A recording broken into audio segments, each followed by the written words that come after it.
উজনিত অধিক ভয়ংকৰ হৈ পৰিছে বান পৰিস্থিতি। গৌৰীসাগৰৰ যি ৩৭ নম্বৰ যি ৰাষ্ট্ৰীয় ঘাইপথ আছিলে, ঘাইপথৰ ওপৰেদি এই মুহূৰ্তত পানী বৈছে। যি ১০% অঞ্চল প্লাবিত হোৱা আছিলে, বান হোৱা নাছিলে, সেই অঞ্চলটো এতিয়া বানৰ প্ৰৱেশ ঘটিব, ভয়ংকৰ ধাৰণ কৰিছে বানে। এইটো আমি দৃশ্যাংশ দেখুৱাই আছো। এই গৌৰীসাগৰৰ ৩৭ নম্বৰ যি ৰাষ্ট্ৰীয় ঘাইপথ আছে, ৰাষ্ট্ৰীয় ঘাইপথৰ ওপৰেদি পানী নিগৰিছে, অধিক ভয়াৱহ পৰিস্থিতি বিৰাজ কৰিছে। ৫০খনকৈ গাঁও ইতিমধ্যে বানৰ কবলত পৰিছে। আৰু যি ১০% অঞ্চল আছিলে, পানী নোহোৱা যি অঞ্চল আছিলে, সেই অঞ্চলতো শীঘ্ৰে বানে প্ৰৱেশ কৰিব। অধিক ভয়ংকৰ হৈ পৰিছে পৰিস্থিতি। অৱশ্যে জনাইছো বিগ ব্ৰেকিং জনাই আছো, গৌৰীসাগৰৰ ৩৭ নম্বৰ ৰাষ্ট্ৰীয় ঘাইপথেৰে পানী বাগৰিছে এই মুহূৰ্তত, আৰু ভয়ংকৰ ৰূপ লৈছে এতিয়া বানে।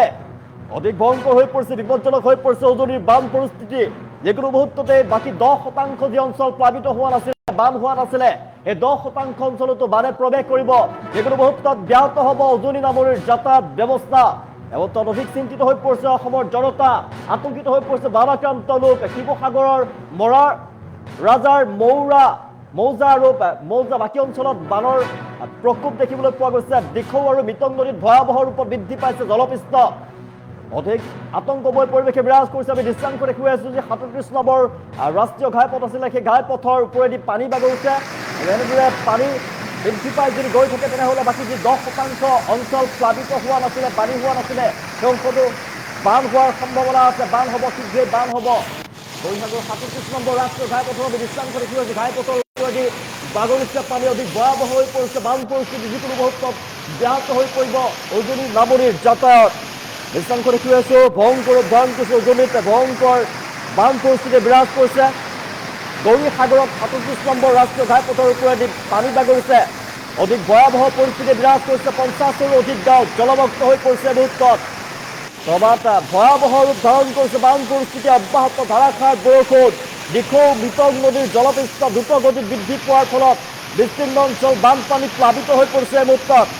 গৌৰীসাগৰত ৩৭ নম্বৰ ৰাষ্ট্ৰীয় ঘাইপথৰ ওপৰেৰে ইতিমধ্যে বানপানী বাগৰি গৈছে। যাতায়াতত জটিলতাৰ সৃষ্টি হৈ পৰিছে। পানীৰ স্তৰ অব্যাহতভাৱে বৃদ্ধি পাই যদি থাকে, তেনেহ'লে যিকোনো মুহূৰ্ততে উজনি আৰু নামনিৰ যি যাতায়াত ব্যৱস্থা, সেই যাতায়াত ব্যৱস্থা ব্যাহত হোৱাৰ আশংকা। আৰু পথটো ৰাজ্যখনৰ অন্যতম গুৰুত্বপূৰ্ণ যোগাযোগ ব্যৱস্থা হিচাপে কাম কৰে, সেই পৰিস্থিতি অধিক সংকটজনক হৈ পৰাৰ সম্ভাৱনা। শিৱসাগৰ জিলাৰ মৌজা আৰু জকাইচিক মৌজাৰ ৫০ৰো অধিক গাঁও বানৰ কবলত পৰিছে ইতিমধ্যে। বহু অঞ্চলত বাসগৃহ, কৃষিভূমি, পথ ঘাট, অন্যান্য যি আন্তঃগাঁথনি আছে, পানীত ডুব গৈছে। বানপানীৰ বাবে বহু পৰিয়ালে নিৰাপদ স্থানলৈ আশ্ৰয় ল'বলৈ বাধ্য হৈ পৰিছে। দিখৌ আৰু মিতং নদীৰ জলপৃষ্ঠ ভয়াৱহভাৱে বৃদ্ধি পাইছে। নিম্নাঞ্চলসমূহত নতুনকৈ পানী সোমাই পৰিস্থিতি অধিক জটিল কৰি তুলিছে। আৰু স্থানীয় লোকসকলে উদ্বিগ্ন হৈ পৰিছে। বানপীড়িত অঞ্চলসমূহত দৈনন্দিন যে জীৱন যাপন ব্যাহত হৈ পৰিছে। মুহূৰ্তত খোৱা পানীৰ বাবে হাহাকাৰ লাগিছে। প্ৰশাসনে পৰিস্থিতিৰ ওপৰত তীক্ষ্ণ নজৰ ৰাখিছে, প্ৰয়োজনীয় ব্যৱস্থা গ্ৰহণৰ প্ৰস্তুতি চলাইছে।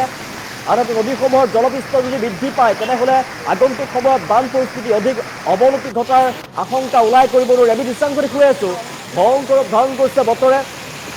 অধিক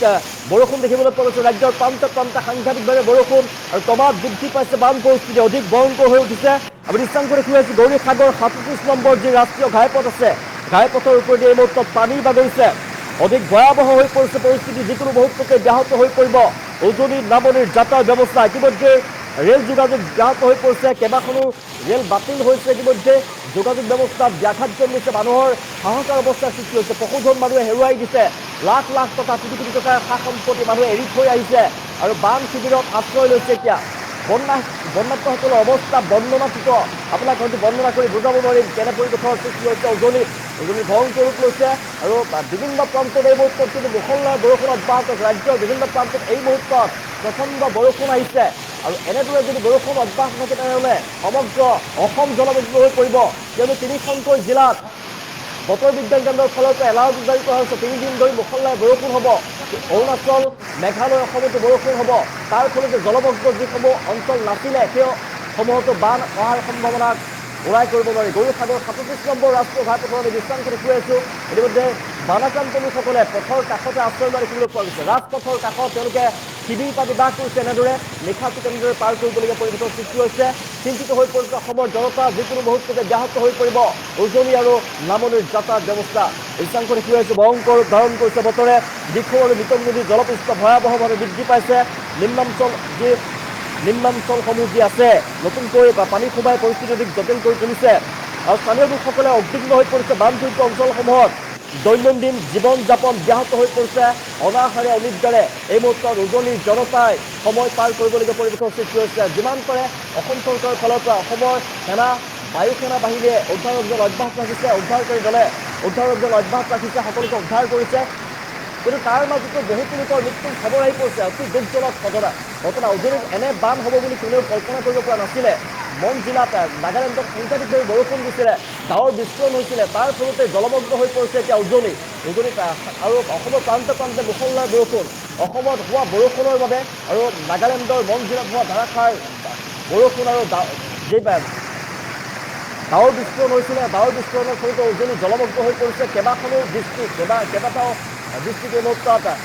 জলমগ্ন হৈ পৰা দেখিবলৈ পোৱা গৈছে অধিক ভয়াৱহ বান পৰিস্থিতি বিৰাজ কৰিছে এটাৰ পিছত আন এটাকৈ মাথাউৰি ছিঙি গৈছে এই মুহূৰ্তত যিকোনো মুহূৰ্ততে ব্যাহত হৈ পৰিব উজনি নামনিৰ যাতায়াত ব্যৱস্থা ব্যাহত হৈ পৰিব আমি ৰাষ্ট্ৰীয় ঘাইপথৰ দৃশ্যাংশ আমি দেখিব আপোনালোকে দেখিছে গৌৰীসাগৰ ৩৭ নম্বৰ ৰাষ্ট্ৰীয় ঘাইপথৰ দৃশ্যাংশ ৰাষ্ট্ৰীয় ঘাইপথটো হুৰা এনেদৰে পানী বাগৰিছে আৰু খুব সম্ভৱ কিছু সময়ৰ পিছতেই এনেদৰে যদি বৰষুণ অব্যাহত থাকে এনেদৰে যদি পৰিস্থিতি অব্যাহত থাকে তেনেহ'লে কিন্তু জলমগ্ন হৈ পৰিব ৰাষ্ট্ৰীয় ঘাইপথটো কিন্তু অহা যোৱা কৰিব পৰা পৰিৱেশৰ সৃষ্টি বন্ধ হৈ পৰিব ৰাষ্ট্ৰীয় ঘাইপথ বন্ধ হৈ পৰিব যোগাযোগ সম্পূৰ্ণৰূপে ব্যাহত হৈ পৰিব আমি বিভিন্ন প্ৰান্তৰ দৃশ্যাংশ আমি দেখুৱাই আছোঁ লগতে গৌৰীসাগৰৰ ৩৭ নম্বৰ ৰাষ্ট্ৰীয় ঘাইপথৰ আমি দৃশ্যাংশ দেখুৱাই আছোঁ কেনে পৰিৱেশে বিৰাজ কৰিছে এই মুহূৰ্তত উজনি অসমৰ জনতাই কি পৰিস্থিতিত জীৱন তেওঁলোকে নিৰ্বাহ কৰিছে কি পৰিস্থিতিত সময় পাৰ কৰিবলগীয়া পৰিৱেশৰ সৃষ্টি হৈছে আপোনালোকে কল্পনা কৰিব নোৱাৰিব অধিক চকুৰে দেখাৰ পিছত আপোনালোকে অনুমান কৰিব পাৰিছে আমি বৰ্ণনা কৰিব নোৱাৰিম কেনে ভয়াৱহ পৰিস্থিতি বিৰাজ কৰিছে অধিক ভয়াৱহ বান পৰিস্থিতি বিৰাজ কৰিছে উজনি অসমত ৰাজ্যৰ সকলো জনতাই প্ৰাৰ্থনা কৰিছে ভগৱানৰ ওচৰত যাতে এনে বান পৰিস্থিতি সামকাটক ইমানতে সামকাটক বতৰ ইমানতে সামকাটক সকলোৱে প্ৰাৰ্থনা কৰিছে গৌৰীসাগৰ ৩৭ নম্বৰ ৰাষ্ট্ৰীয় ঘাইপথৰ ওপৰেদি প্ৰচণ্ড বান দেখিবলৈ পাইছে প্ৰচণ্ড পানী নিগৰিছে পানী বাগৰা দেখিবলৈ পোৱা গৈছে গৌৰীসাগৰ ৩৭ নম্বৰ ৰাষ্ট্ৰীয় ঘাইপথৰ অৱস্থা এয়া আৰু ৫০ৰো অধিক গাঁও জলমগ্ন হৈ পৰিছে ইখনৰ পিছত সিখন গাঁও জলমগ্ন হৈ ৫০ৰো অধিক গাঁও জলমগ্ন হৈ পৰিছে তেওঁলোকৰ ইতিমধ্যে ঘৰ দুৱাৰ প্লাবিত হৈ পৰিছে বানত ডুব গৈছে মানুহৰ বিলাসী বাহন ডুব গৈছে ঘৰ দুৱাৰ ডুব গৈছে খেতিপথাৰ ডুব গৈছে পশুধনৰ মৃত্যু হৈছে বহুতো লোকৰ মৃত্যু হোৱাৰ খবৰ আহি পৰিছে উজনিৰ যি দুখ উজনিৰ বানাক্ৰান্তৰ যি দুৰ্দশা সেই দুৰ্দশা আপোনাক হয়তো আমি বৰ্ণনা কৰি বুজাব নোৱাৰিম শিৱসাগৰ জিলাত ক্ৰমাৎ অধিক ভয়াৱহ ৰূপ ধাৰণ কৰিছে বান পৰিস্থিতিয়ে অব্যাহত আছে ধাৰাসাৰ বৰষুণ ৰাজ্যৰ প্ৰান্তে প্ৰান্তে কিন্তু এতিয়াও অব্যাহত আছে ধাৰাসাৰ বৰষুণ বতৰে কাল ৰূপ ধাৰণ কৰিছে দিখৌ মিটং নদীৰ জলপৃষ্ঠ দ্ৰুত গতিত বৃদ্ধি পাইছে পৰিস্থিতি অধিক বেয়া হৈ পৰিছে আৰু বিস্তীৰ্ণ অঞ্চল বানপানীত প্লাবিত হৈ পৰিছে গৌৰীসাগৰৰ অঞ্চলত ৩৭ নম্বৰীয়া ৰাষ্ট্ৰীয় ঘাইপথৰ আমি দৃশ্যাংশ দেখুৱাই আছোঁ আৰু ঘাইপথৰ ওপৰত ইতিমধ্যে বানপানী বাগৰি গৈছে ফলত যাতায়াত ব্যৱস্থা ব্যাহত হৈ পৰাৰ আশংকা জটিলতাৰ সৃষ্টি হৈছে বৰ্তমান কিন্তু খুব সম্ভৱ কিছু সময়ৰ পিছতে যাতায়াত ব্যৱস্থা সম্পূৰ্ণৰূপে ব্যাহত হৈ পৰিব পানীৰ স্তৰ অব্যাহতভাৱে বৃদ্ধি পাই থাকিলে যিকোনো মুহূৰ্ততে উজনি আৰু নামনি অসমৰ মাজৰ যি যোগাযোগ ব্যৱস্থা আছে পথৰ যোগাযোগ ব্যাহত হোৱাৰ আশংকা প্ৰকাশ কৰা হৈছে আৰু এই পথটো ৰাজ্যখনৰ অন্যতম গুৰুত্বপূৰ্ণ যোগাযোগ ব্যৱস্থা হিচাপে কাম কৰি আছে পৰিস্থিতি অধিক সংকটজনক হৈ পৰাৰ সম্ভাৱনা আছে শিৱসাগৰ জিলাৰ মৰাজাৰ মৌজা আৰু ডকাইচুক মৌজাৰ ৫০খনৰো অধিক গাঁও ইতিমধ্যে বানৰ কবলত পৰিছে বৰ্ণনাতীত পৰিৱেশ আমি জনাই আছোঁ মানুহৰ ঘৰ দুৱাৰ ইতিমধ্যে বানত ডুব গৈছে মানুহৰ সপোনৰ ঘৰখন ডুব গৈছে শিৱসাগৰবাসীয়ে যোৰহাটবাসীয়ে হয়তো কল্পনা কৰিব পৰা নাছিলে চৰাইদেউবাসীয়ে হয়তো কল্পনা কৰিব পৰা নাছিলে নাজিৰা অঞ্চলৰ জনতাই হয়তো কল্পনা কৰিব পৰা নাছিলে হঠাতে যে এনেদৰে বান হ'ব সোণাৰীৰ জনতাই হয়তো কল্পনা কৰিব পৰা নাছিলে যে এঘণ্টাৰ ভিতৰতে প্লাবিত হৈ পৰিব সমগ্ৰ সোণাৰী টাউন আমি শিৱসাগৰ জিলাৰ মৌজা আৰু ডকাইচুক মৌজাৰ ৫০খনৰ অধিক গাঁও বানৰ কবলত ইতিমধ্যে পৰিছে আমি ৩৭ নম্বৰ গৌৰীসাগৰৰ যি ৰাষ্ট্ৰীয় ঘাইপথ আছে তাৰ দৃশ্যাংশ আমি দেখুৱাই আছোঁ কৃষিভূমি বাসগৃহ পথঘাট আৰু অন্যান্য আন্তঃগাঁথনি ইতিমধ্যে পানীত ডুব গৈছে বানপানীৰ বাবে বহু পৰিয়ালে নিৰাপদ স্থানলৈ আশ্ৰয় ল'বলৈ বাধ্য হৈ পৰিছে আৰু প্ৰশাসনে যিমান পাৰে সহায় কৰিছে বান সাহায্য প্ৰদান কৰিছে আৰু যিমান পাৰে সহায়ৰ হাত আগবঢ়াইছে সুৰক্ষিত স্থানলৈ ৰাইজক লৈ গৈছে দেশৰ মিটং নদীৰ জলপৃষ্ঠ ভয়াৱহভাৱে বৃদ্ধি পাইছে এই মুহূৰ্তত আপোনালোকে সাৱধানে থাকক সতৰ্ক হৈ থাকক যিমান পাৰে ওখ ঠাইত আশ্ৰয় লওক আৰু বান শিবিৰত আশ্ৰয় লওক যি প্ৰশাসনৰ ফালৰ পৰা যি বান শিবিৰ বনোৱা হৈছে তৈয়াৰ কৰা হৈছে তালৈ আপোনালোক গুচি যাওক সুৰক্ষিতভাৱে নিজকে ৰাখক স্থানীয় লোকসকল উদ্বিগ্ন হৈ পৰিছে বানপীড়িত অঞ্চলসমূহত দৈনন্দিন যি জীৱন যাপন সেয়া ব্যাহত হৈ পৰিছে মুহূৰ্তত অনাহাৰে অনিদ্ৰাৰে নিশাটো পাৰ কৰিবলগীয়া পৰিৱেশৰ সৃষ্টি হৈছে ৰাজ্যৰ বিভিন্ন প্ৰান্তত অধিক ভয়াৱহ হৈ পৰিছে পৰিস্থিতি আমি দৃষ্টান্ত দেখুৱাইছোঁ যিকোনো মুহূৰ্ততে ব্যাহত হৈ পৰিব উজনি নামনিৰ যাতায়াত ব্যৱস্থা আৰু অধিক ভয়াৱহ দিশে গতি কৰিছে বান পৰিস্থিতি উজনিত ভয়ংকৰ ৰূপত বান পৰিস্থিতি দেখিবলৈ পোৱা গৈছে আমি দৃশ্যাংশ দেখুৱাই আছোঁ ভয়ংকৰ ৰূপ ধাৰণ কৰিছে বান পৰিস্থিতিয়ে আৰু এনেদৰে যদি বৰষুণ অব্যাহত থাকে এনেদৰে যদি বান পৰিস্থিতি অব্যাহত থাকে তেনেহ'লে কিন্তু আৰু অধিক বিপদ হ'ব পাৰে মানুহৰ অৱস্থা একেবাৰে কাহিল হৈ পৰিব আৰু ইতিমধ্যে বহু লোকৰ মৃত্যু হোৱাৰ আমি খবৰ লাভ কৰিছোঁ উজনি অসমত যে বানৰ সংসাৰী ৰূপ বানৰ যি কালৰূপ দেখিবলৈ পোৱা গৈছে বৰ্ণনা কৰিব নোৱাৰি আপোনালোকে হয়তো অনুমান কৰিব পাৰিছে সকলো ৰাজ্যবাসী কামনা কৰিছে এইবোৰ বতৰ শান্ত হৈ পৰক আৰু বান পৰিস্থিতি ইমানতে শান্ত সকলোৱে হয়তো ভগৱানৰ ওচৰত প্ৰাৰ্থনা কৰিছে আমি দৃশ্যাংশ দেখিছোঁ যিকোনো মুহূৰ্ততে উজনি নামনিৰ যাতায়াত ব্যৱস্থা ব্যাহত হৈ পৰিব এনেদৰে যদি বান হৈ থাকে এনেদৰে যদি বানপানী নিগৰি থাকে তেনেহ'লে কিন্তু ব্যাহত হৈ পৰিব উজনি নামনিৰ যাতায়াত ব্যৱস্থা দিখৌ আৰু মিতং নদীৰ জলপৃষ্ঠ ভয়াৱহভাৱে বৃদ্ধি পাইছে আৰু নিম্নাঞ্চলসমূহ আছে নতুনকৈ পানী সোমাই পৰিস্থিতি অধিক জটিল কৰি তুলিছে স্থানীয় লোকসকল ইতিমধ্যে আতংকিত হৈ পৰিছে বানপীড়িত অঞ্চলসমূহত জীৱন যাপন ব্যাহত হৈ পৰিছে মানুহে শিবিৰ পাতি আশ্ৰয় ল'ব লগা পৰিৱেশৰ সৃষ্টি হৈছে আমি দৃশ্যাংশ দেখি আছোঁ বান শিবিৰ পাতিছে ৰাজপথৰ কাষতে এনেদৰে আৰু বান শিবিৰ তেনেকৈ পাতি তেওঁলোকে সময় পাৰ কৰিবলগীয়া পৰিৱেশৰ সৃষ্টি হৈছে কিন্তু এনেদৰে যদি বান বৈ থাকে ৰাষ্ট্ৰীয় ঘাইপথ যদি প্লাবিত হৈ পৰে তেওঁলোকে থাকিব ক'ত তেওঁলোকে অসহায় হৈ পৰিছে তেওঁলোকে থাকিব ক'ত তেওঁলোকে সা সম্পদ এৰি থৈ আহিছে নিজৰ ঘৰখন এৰি থৈ আহিছে নিজৰ পশুধনৰ মৃত্যু হৈছে নিজৰ আপোন মানুহৰ মৃত্যু হৈছে তাৰ পিছত তেওঁলোকে নিজক বচাবৰ বাবে প্ৰাণৰ মমতাত প্ৰাণ বচাবৰ বাবে তেওঁলোকে ৰাজপথৰ কাষত এনেদৰে আশ্ৰয় শিবিৰ পাতিছে অস্থায়ীভাৱে তাতে তেওঁলোকে বাস কৰিবলগীয়া পৰিৱেশৰ সৃষ্টি হৈ পৰিছে কিন্তু এনেদৰে যদি ৰাজপথো প্লাবিত হৈ পৰে তেনেহ'লে মানুহ ক'ত থাকিব উজনি অসমত সাংঘাতিকভাৱে সাংঘাতিক পৰিৱেশ যিটো আপুনি চকুৰে দেখাৰ পিছত আপুনি হয়তো কল্পনা কৰিব পাৰিছে কেনে ভয়াৱহ পৰিৱেশে বিৰাজ কৰিছে উজনি অসমৰ জনতাই কাহানি কল্পনা কৰিব পৰা নাছিলে এনে পৰিৱেশৰ সৃষ্টি যে হ'ব হঠাতে হোৱা এই যি বান প্ৰলয় যি জলপ্ৰলয় কিন্তু সকলোবিলাক তছনছ কৰি পেলাইছে ব্যাহত কৰি তুলিছে এতিয়া জনজীৱন স্তব্ধ হৈ পৰিছে জনজীৱন ব্যাহত হৈ পৰিছে যাতায়াত ব্যৱস্থা ব্ৰেকিং এইমাত্ৰ জনাই আছোঁ শিৱসাগৰ বেতবাৰীত উপস্থিত ৰাজ্যৰ মুখ্যমন্ত্ৰী ডক্টৰ হিমন্ত বিশ্ব শৰ্মা উদ্ধাৰ অভিযান আৰু সাহায্য দ্ৰুত কৰাৰ নিৰ্দেশ প্ৰদান কৰিছে ৰাজ্যৰ মুখ্যমন্ত্ৰীগৰাকীয়ে বান সাহায্য দ্ৰুত কৰাৰ আহ্বান জনাইছে SDRF আৰু NDRF বাহিনীৰ ফালৰ পৰা অভিযান চলোৱা হৈছে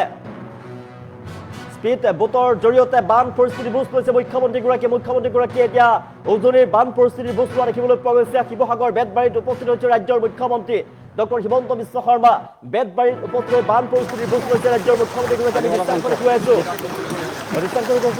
ৰাজ্যৰ মুখ্যমন্ত্ৰী ডক্টৰ হিমন্ত বিশ্ব শৰ্মা ইতিমধ্যে উজনিত উপস্থিত আৰু উজনিত উপস্থিত হৈ বান পৰিস্থিতি বুজ লোৱা দেখিবলৈ পোৱা গৈছে উজনিত ভয়ংকৰ ধাৰণ কৰিছে এতিয়া বান পৰিস্থিতিয়ে আৰু উজনিত বান পৰিস্থিতি বুজ লৈছে ৰাজ্যৰ মুখ্যমন্ত্ৰী ডক্টৰ হিমন্ত বিশ্ব শৰ্মাই ৰাষ্ট্ৰীয় ঘাইপথৰ ওপৰত ইতিমধ্যে পানী বাগৰিছে